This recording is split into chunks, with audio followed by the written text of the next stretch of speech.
the fact that UN officials are still trying to refer to breaches rather than the ceasefire being broken suggests that everyone is trying to make this plan work. And I think the reason is that the violence has reduced. The Human Rights Panel of the UN said yesterday that it had declined considerably, but it did say that there were breaches on both sides, as was mentioned in the report. Syria had been shelling and also arresting activists, and opposition forces had executed soldiers that they'd captured. So they expressed concern about that. Now, we're hearing over the last couple of days increased reports of clashes as opposed to in the first couple of days of the ceasefire, more the regime opening fire, according to activists, on demonstrations.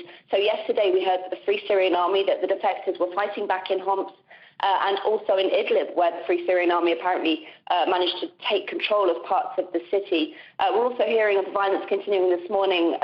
Shelling continues, apparently, and 2 people reported killed by activists this morning in Homs. So we're hearing of these tit-for-tat accusations of breaking the ceasefire.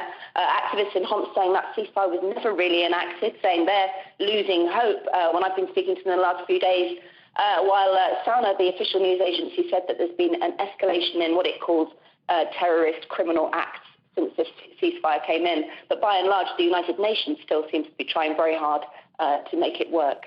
And Lucy, what about the monitors? Do we know exactly where they've gone and what they're going to be doing next? Well, so far there's only 6 of them, and they are, as far as we know, still in Damascus, where they're meeting regime officials and trying to negotiate where they will be able to go next. The big question here is freedom of access. The last major monitoring mission the Arab League sent late last year, that was declared a failure early this year, they were sent around with government chaperones, and that was declared a failure for that reason. They had severe limitations on their freedom. So this is the real question everyone's looking at now. Now, those 6 are expected to be joined by about 20 in the next few days, and then there's hopes of boosting that to at least about 250, but that's going to require further negotiations by the Security Council. So for the moment, they're still in Damascus. They're setting up a bureau there, and then they're going to begin talks, probably today, with regime figures and also opposition figures.